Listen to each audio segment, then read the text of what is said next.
प्यारे बच्चों, आज हम जैन धर्म के बारे में पढ़ेंगे। जैन धर्म का वास्तविक संस्थापक महावीर स्वामी को माना जाता है। वो जैन धर्म के 24वें तीर्थंकर थे। तीर्थंकर से क्या अभिप्राय होता है? शिक्षक या धर्म गुरु। उनसे पहले 23 तीर्थंकर हुए थे, जिनमें से सबसे पहले तीर्थंकर का नाम ऋषभदेव था और 23वें तीर्थंकर का नाम पार्श्वनाथ था। महावीर स्वामी ने जैन धर्म को पहले निर्ग्रंथ का नाम दिया था। निर्ग्रंथ से क्या अभिप्राय होता है? बंधनों से मुक्ति। और उन्होंने लोगों को अहिंसा और परस्पर भ्रातृभाव, भाईचारे की भावना का पाठ पढ़ाया। जैन धर्म की भारतीय संस्कृति को एक महत्वपूर्ण देन है। ठीक है, अब हम महावीर स्वामी के जीवन के बारे में जान लेते हैं थोड़ा सा। स्वामी महावीर का जन्म 599 ईसा पूर्व में वैशाली के निकट कुंडग्राम में हुआ था।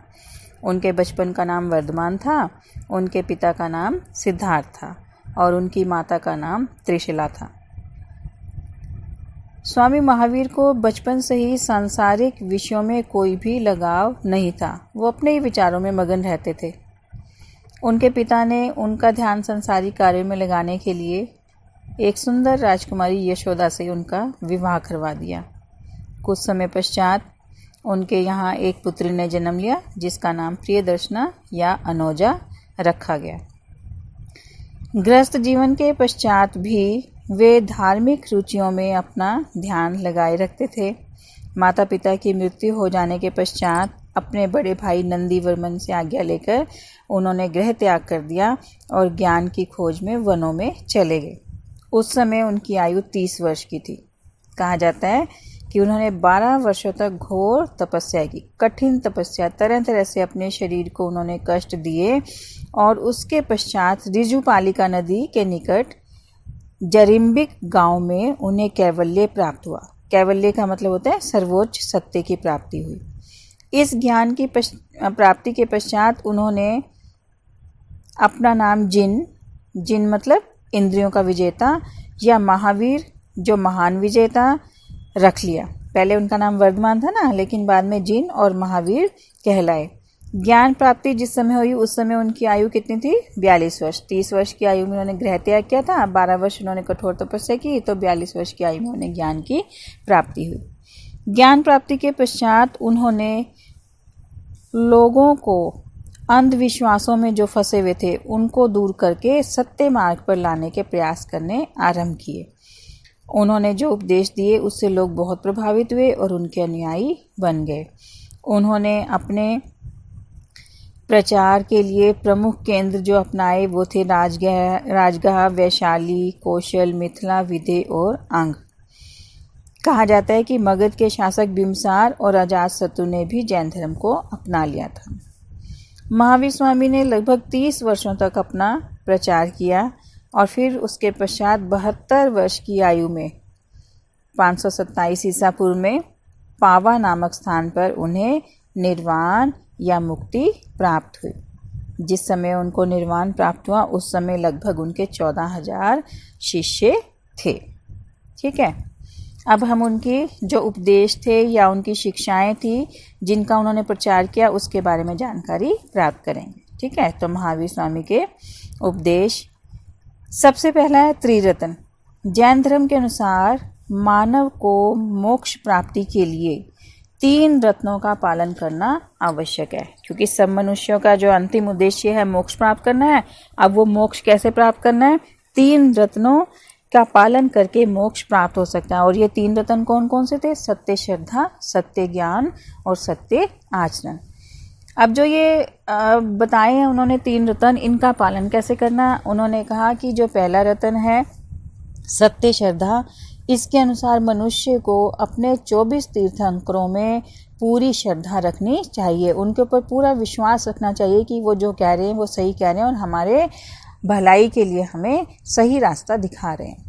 दूसरा रत्न था सत्य ज्ञान। अब ये सत्य ज्ञान कहाँ से प्राप्त करना है? 24 तीर्थंकरों द्वारा दिए गए जो उपदेश हैं उसको हमें अपने जीवन में धारण करना चाहिए। यही सच्चा ज्ञान है। और तीसरा रत्न सत्य आचरण, कि जो हमें उनसे ज्ञान प्राप्त हुआ है उसके हिसाब से हमें अपना जीवन चलाना चाहिए, आचरण करना चाहिए।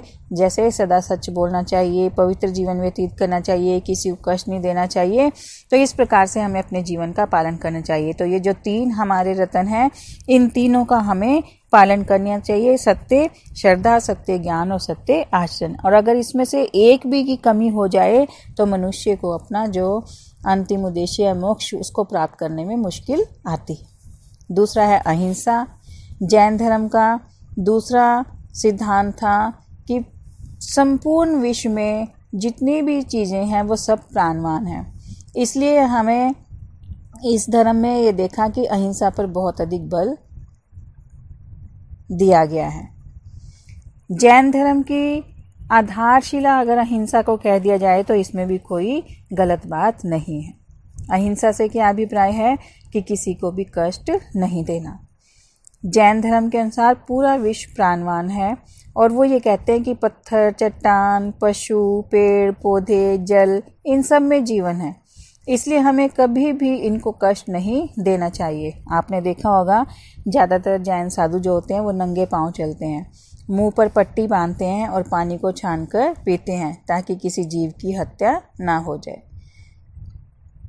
नंगे पांव क्यों चलते हैं कि अगर हमने पाँव में चप्पल पहनी या जैसे ये साधु खड़ाऊँ पहनते हैं लकड़ी की, वो पहनी, तो हमारे पाँव के नीचे अगर कोई जीव जंतु आ जाएगा तो हमें पता नहीं लगेगा और अनजाने में हमारे से उसकी हत्या हो जाएगी और उसका हमें पाप लगेगा।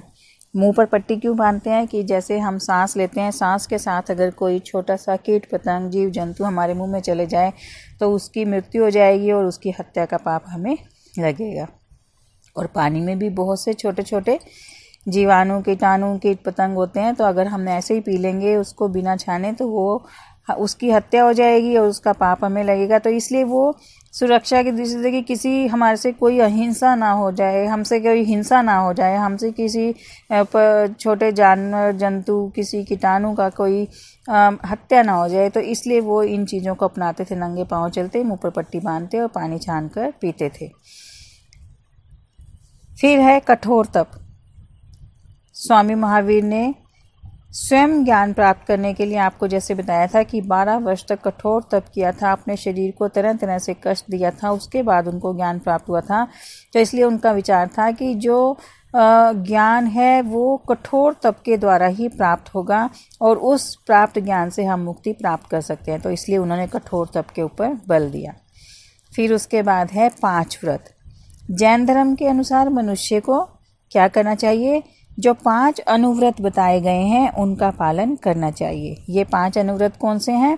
सत्य बोलना, अहिंसा की नीति पर चलना, ऐसी कोई भी वस्तु अपने पास ना रखो जो उसे दान में प्राप्त ना हुई हो, उसे धन नहीं रखना चाहिए अपने पास, और उसे ब्रह्मचर्य का भी पालन करना चाहिए।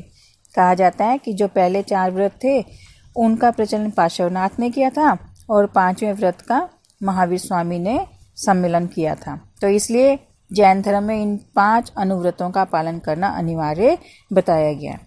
फिर है समानता में विश्वास। समानता क्या होता है कि सबको एक समान समझो, किसी को छोटा बड़ा, ऊंचा नीचा, अमीर गरीब ऐसा नहीं समझना, सबको एक समान। सब ईश्वर के संतान है तो सब एक समान है, इसलिए सब में एक समान विश्वास रखना चाहिए, किसी को छोटा बड़ा, ऊंचा नीचा नहीं समझना चाहिए। फिर है आवागमन और कर्म सिद्धांत में विश्वास। स्वामी महावीर ने आवागमन और कर्म सिद्धांत को महत्वपूर्ण बताया। उन्होंने कहा कि मनुष्य स्वयं अपने कर्मों का निर्माता होता है। निर्माता कैसे? कि जैसे हम कर्म करेंगे उसी का हमें फल मिलेगा। जैसे कर्म करते हैं उसके अनुसार हमें फल मिलते हैं। तो इसलिए हमें क्या करना चाहिए? हमें अच्छे कर्म करने चाहिए। बुरे कर्मों से क्या होता है कि मनुष्य जो है बार बार इस संसार में उसका आवागमन होता है, जन्म लेता है, मृत्यु होती है, जन्म लेता है, मृत्यु होती है। लेकिन अगर वो अच्छे कर्म करेगा तो उसको आवागमन के चक्र से मुक्ति प्राप्त हो जाएगी और उसको निर्वाण मिल जाएगा। तो इसलिए निर्वाण के लिए क्या करना चाहिए? हमेशा अच्छे कर्म करने चाहिए। फिर है शुद्ध आचरण। शुद्ध आचरण पर उन्होंने विशेष बल दिया। उन्होंने कहा कि हमें सादा और पवित्र जीवन व्यतीत करना चाहिए, हमें पापी से नहीं बल्कि उसके पाप से घृणा करनी चाहिए और उसको पाप से वंचित करने का प्रयास करना चाहिए, उसको पाप कर्म से हटाने का प्रयास करना चाहिए। इसके अतिरिक्त हमें चोरी नहीं करनी चाहिए, झूठ नहीं बोलना चाहिए, चुगली नहीं करनी चाहिए, घृणा नहीं करनी चाहिए किसी के साथ भी, लालच नहीं करना चाहिए। इन सभी बुराइयों से अगर हम दूर रहेंगे तो हमें मोक्ष की प्राप्ति हो जाएगी। फिर है 24 तीर्थंकरों की पूजा। उन्होंने 24 तीर्थंकरों को देवता मानकर उनकी पूजा करने पर बल दिया। उनका विश्वास है कि तीर्थंकरों में अगाध विश्वास रखने से, अगाध विश्वास मतलब बहुत ज़्यादा विश्वास रखने से, उनकी जो शिक्षाएं हैं उनके ऊपर विश्वास रखने से, उनका पालन करने से क्या होगा, मनुष्य निर्वाण को प्राप्त कर लेगा। फिर यज्ञ और बलियों में अविश्वास। जैन धर्म में यज्ञ, बलि और जो दूसरे यहाँ के रीति रिवाज हैं उनको उन्होंने एक दिखावा मात्र बताया। उन्होंने कहा कि इन आडंबरों से कोई भी मनुष्य निर्वाण को प्राप्त नहीं कर सकता, इसलिए इन अंधविश्वासों से दूर रहना चाहिए और सादा और पवित्र जीवन व्यतीत करना चाहिए। वेदों और संस्कृत भाषा में अविश्वास। स्वामी महावीर ने हिंदुओं के पवित्र ग्रंथों और वेदों में कोई भी विश्वास नहीं जताया। उनका कहना था कि वेदों की रचना ईश्वरीय ज्ञान से नहीं हुई है, इसलिए वेदों को पढ़ना व्यर्थ है, और ना ही वो संस्कृत भाषा की पवित्रता में विश्वास रखते थे। उन्होंने कहा कि सभी भाषाएं पवित्र हैं। उन्होंने अपने जो शिक्षाएं थी उसका प्रचार उस समय की प्रचलित मगधी भाषा में किया था। अब संस्कृत भाषा के बारे में उन्होंने क्यों कहा? उन्होंने कहा कि सिर्फ संस्कृत भाषा में लिखे गए ग्रंथ ही सत्य नहीं बोलते हैं, बल्कि अगर किसी अन्य भाषा में लिखे गए ग्रंथ हैं और उसमें अच्छी बातें बताई गई हैं तो वो भी सत्य बोलते हैं। तो इसलिए संस्कृत भाषा की पवित्रता पर उन्होंने संदेह जताया। ईश्वर में अविश्वास। जैन धर्म में ईश्वर के अस्तित्व में कोई विश्वास नहीं रखा जाता। उनके अनुसार ईश्वर ना तो संसार की रचना करने वाला है, ना इसका पालन करने वाला, और ना ही इसका संहार करने वाला है, और निर्वाण प्राप्ति के लिए भी ईश्वर की कोई आवश्यकता नहीं होती। मनुष्य स्वयं अपनी आत्मा के द्वारा इन सब चीज़ों को प्राप्त कर सकता है। उसकी आत्मा की शक्ति ही महान शक्ति है। मनुष्य सादा और पवित्र जीवन व्यतीत करके भी निर्वाण को प्राप्त कर सकता है। फिर उसके बाद है अंतिम शिक्षा उनकी, निर्वाण। उन्होंने कहा कि मनुष्य के जीवन का मुख्य उद्देश्य निर्वाण प्राप्त करना है। निर्वाण प्राप्त करने से क्या होता है कि मनुष्य आवागमन के चक्र से मुक्त हो जाता है। आवागमन का चक्र क्या है? जो संसार में वो बार बार जन्म लेता है और मृत्यु को प्राप्त करता है और सांसारिक धंधों में फंस जाता है, उससे उसको मुक्ति मिल जाती है। निर्वाण प्राप्ति के पश्चात मनुष्य का जो जन्म मरण का चक्कर है वो समाप्त हो जाता है और उसे शांति प्राप्त होती है। तो इसलिए उनको इस प्रकार से जो शिक्षाएं बताई गई हैं इनके द्वारा इन पर चलकर अपने जीवन को व्यतीत करना चाहिए, तभी उसको मोक्ष की प्राप्ति होगी। ठीक है, ये थी शिक्षाएं। फिर है जैन धर्म का सांप्रदायिक विकास।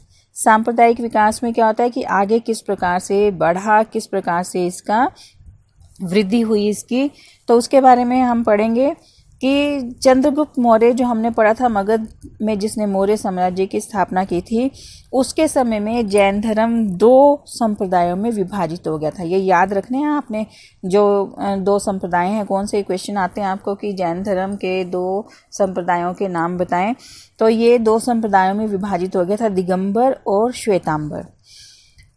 कहा जाता है कि ये विभाजन किस लिए हुआ कि उस समय मगध में एक लंबी अवधि तक अकाल पड़ा। ठीक है, अब इस अकाल के कारण जो प्रमुख जैन भिक्षु थे भद्रबाहु, उन्होंने क्या किया, अपने अनुयायियों को साथ लिया और वहां से दक्षिण भारत की ओर चले गए, क्योंकि यहाँ अकाल पड़ गया था, खाने की कमी हो गई थी, बहुत मुश्किलों का सामना करना पड़ा था, तो इसलिए वो अपने अनुयायियों के साथ दक्षिण भारत में चले गए। ये महावीर स्वामी के उपदेशों के ऊपर चलते हुए वस्त्र धारण नहीं करते थे, इसलिए इन्हें दिगंबर कहा गया। दिगंबर कौन? जो नग्न रहने वाले होते थे, तो इसलिए उन्हें दिगंबर कहा गया। और जो जैन मगध में ही रह गए थे उन्होंने श्वेत वस्त्र धारण करने आरंभ कर दिए। पहले महावीर स्वामी के उपदेशों के अनुसार वो वस्त्र नहीं ग्रहण करते थे, लेकिन बाद में जो मगध में शेष रह गए थे, कुछ तो भद्रबाहु के साथ दक्षिण में चले गए थे, जिन्होंने उसी प्रकार से नग्न रहते हुए अपना जीवन व्यतीत किया, वो दिगंबर कहलाए, और जो मगध में रह गए थे उन्होंने श्वेत वस्त्र धारण कर लिए, इससे उन्हें श्वेतांबर कहा जाने लगा। श्वेतांबर मत वाले जैनी जो थे वो स्थूलभद्र के नेतृत्व में अपना नियमों का पालन कर रहे थे। उन्होंने स्थूलभद्र के नेतृत्व में पाटलिपुत्र में एक सभा का भी आयोजन किया। इसमें जैन धर्म के सिद्धांतों पर आधारित 12 अंग लिखे गए। ये इनके धार्मिक ग्रंथ हैं। दिगंबर मत वालों ने इन्हें स्वीकार नहीं किया, वो अलग थे ना, तो उन्होंने इन्हें स्वीकार नहीं किया, उन्होंने अपने अलग ग्रंथों की रचना की। ऐसे इन दोनों संप्रदायों में कोई विशेष अंतर नहीं था। दोनों महावीर की शिक्षाओं में विश्वास रखते थे, लेकिन इनका जो मतभेद था वो सिर्फ मठों के सिद्धांतों तक ही सीमित था। और ये दोनों संप्रदाय जो हैं अभी तक उसी प्रकार से चल रहे हैं। ठीक है, फिर हम पढ़ते हैं कि जैन धर्म के अधिक लोकप्रिय न होने के लिए क्या कारण जिम्मेदार थे। जैन धर्म को महावीर स्वामी ने चलाया। बहुत ही सीधा साधा धर्म था, शिक्षाएं सरल थी, लोगों ने इसको अपनाया भी, लेकिन ये ज़्यादा अधिक लोकप्रिय नहीं हो सका। तो उसके लिए क्या कारण थे? सबसे पहला कारण हम देखते हैं कि जैन धर्म वालों ने अपने धर्म के प्रचार के लिए कोई ज़्यादा प्रयास नहीं किया। तो इससे क्या हुआ कि ज़्यादा लोग उनके अनुयायी नहीं बन सके और ये ज़्यादा ना फैल सका। दूसरा, जैन धर्म को बौद्ध धर्म की भांति राजकीय संरक्षण प्राप्त नहीं हुआ।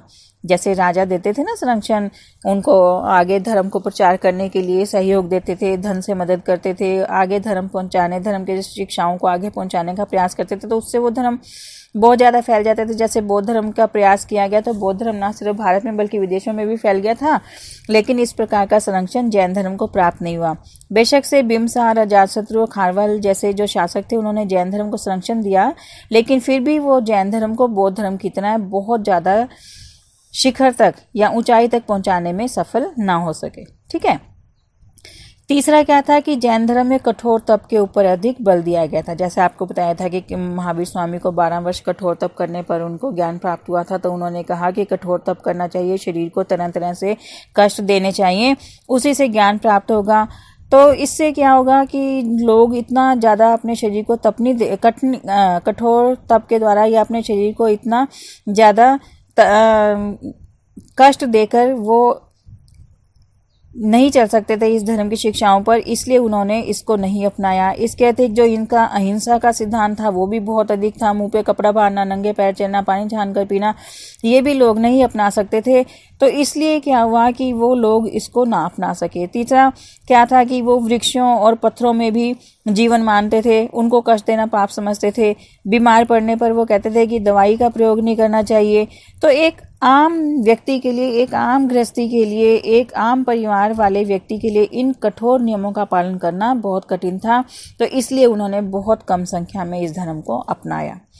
चौथा कारण क्या था कि उस समय बौद्ध धर्म का भारत में तीव्र गति से विकास हो रहा था। ठीक है, तो बौद्ध धर्म का जब विकास हो रहा था तो उसके धर्म भी बहुत ज़्यादा सरल थे, उसमें इतनी ज़्यादा कठोरता भी नहीं बताई गई थी। तो लोगों ने जैन धर्म की अपेक्षा बौद्ध धर्म को अपनाना अच्छा समझा और बौद्ध धर्म को अपना लिया, तो इससे जैन धर्म जो था वो इतना अधिक ना फैल सका।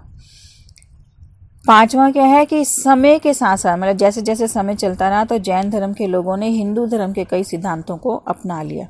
वो अपना अलग अस्तित्व नहीं रख सके। तो अब हिंदू लोगों को लगने लगा कि ये ज़्यादातर नियम तो हमारे ही धर्म के, तो हम जैन धर्म क्यों अपनाएं, हम अपने धर्म के अनुसार क्यों ना चलें।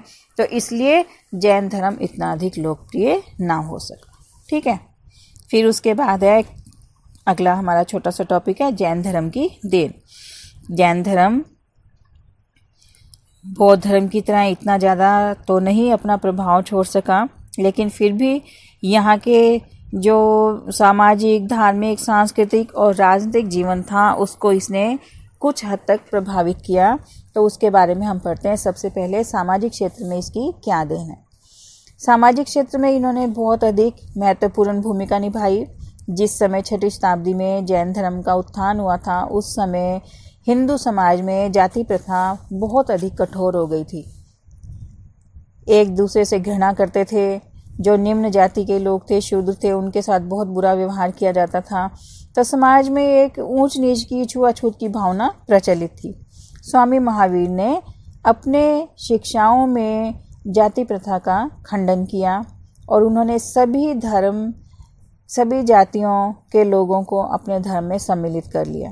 और उन्होंने आपसी भाईचारे और समानता का नियम का प्रचार किया, जिससे जो ये घृणा थी लोगों में उस समय जाति प्रथा के कारण वो काफ़ी कम हुई और भारतीय समाज को एक नया रूप मिला। फिर धार्मिक क्षेत्र में उनकी क्या देन है? धार्मिक क्षेत्र में भी उनकी प्रशंसनीय देन थी। उन्होंने लोगों को सादा और पवित्र जीवन व्यतीत करने के लिए कहा। लोगों ने रीति रिवाजों, यज्ञों और बलियों पर उन्होंने अविश्वास जताया। उन्होंने कहा कि इनका कोई भी महत्व नहीं है, और इससे क्या हुआ कि बहुत से जो अंधविश्वास थे वो समाप्त हो गए। अब जैन धर्म की जब प्रगति बढ़ने लगी, जैन धर्म की सरल शिक्षाओं को देखकर लोग उस धर्म में जाने लगे, तो हिंदुओं को भी लगने लगा कि हमारे धर्म को हमको सुधार करने की आवश्यकता है, तभी हम अपने धर्म के अस्तित्व को बचाए रखेंगे। तो उन्होंने अपने धर्म में आवश्यक सुधार करने शुरू कर दिए। फिर है सांस्कृतिक क्षेत्र में देन। सांस्कृतिक क्षेत्र में भी इसकी महत्वपूर्ण देन है। जैन धर्म में जो ग्रंथों की रचना की गई वो कई भाषाओं में की गई, जैसे प्राकृत, गुजराती, हिंदी, संस्कृत, मराठी, कन्नड़ और तमिल भाषाओं में। तो इससे क्या हुआ, अब इन क्षेत्रीय भाषाओं को भी प्रोत्साहन मिला। पहले सिर्फ संस्कृत भाषा को ही पवित्र माना जाता था, लेकिन स्वामी महावीर ने कहा कि किसी भी भाषा में अगर अच्छी बातें लिखी गई हैं तो वो सभी भाषाएं पवित्र हैं। तो इन क्षेत्रीय भाषाओं को प्रोत्साहन मिला। इन ग्रंथों में उस समय धार्मिक बातें लिखी गई थी। हमें सामाजिक और राजनीतिक जानकारी तो इनसे प्राप्त नहीं होती है। सामाजिक और राजनीतिक स्थिति के बारे में भी जानकारी प्राप्त होती है। इसी से हमें उस समय के इतिहास को जानने में मदद मिलती है। मतलब क्या है कि बेशक से ये धार्मिक ग्रंथ है, लेकिन हमें उस समय की सामाजिक और राजनीतिक स्थिति के बारे में भी इन ग्रंथों से काफ़ी जानकारी प्राप्त होती है, जो कि हमें इतिहास जानने में मदद करते हैं। जैनियों ने कई प्रसिद्ध मंदिरों का भी निर्माण करवाया, और इन मंदिरों में बहुत ही सुंदर सुंदर मूर्तियां भी रखी गई।